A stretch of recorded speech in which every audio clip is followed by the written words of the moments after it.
Alguns casos particulares de concordância do sujeito com o predicado. Concordância entre o sujeito e o predicado. A construção correta da frase obriga a que sejam respeitadas regras de concordância das palavras em género, número e pessoa.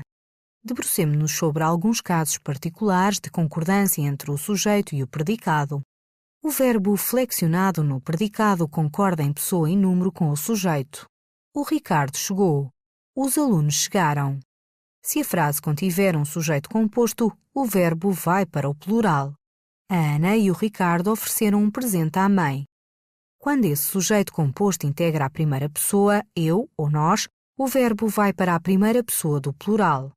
Eu e tu tivemos as melhores notas. Ele e eu recebemos um convite.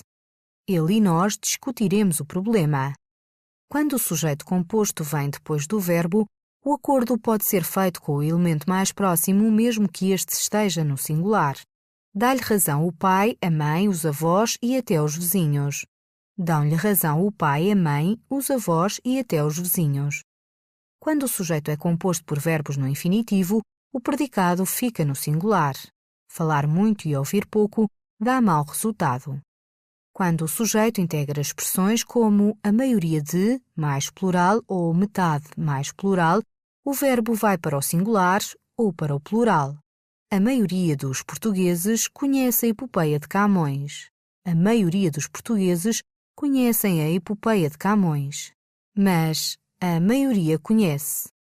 Quando o sujeito simples é um nome no plural, por exemplo, título de obra ou topónimo, o predicado vai para o plural.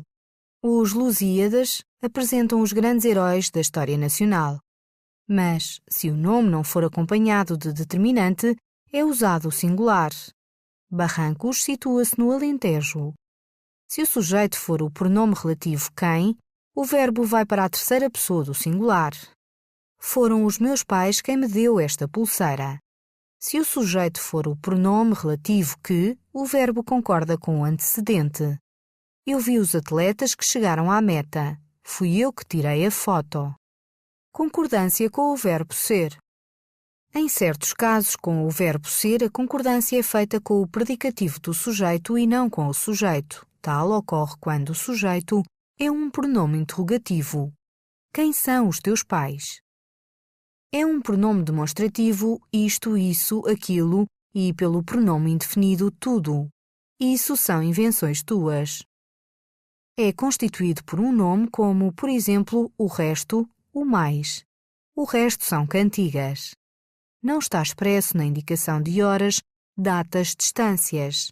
Já são 11 horas. Concordância com o verbo haver. Quando o verbo haver significa existir, uso impessoal só se conjuga na terceira pessoa do singular. Há muitos barcos no mar. Quando o verbo haver é auxiliar, é conjugado em todas as pessoas. Eles hão de chegar a horas.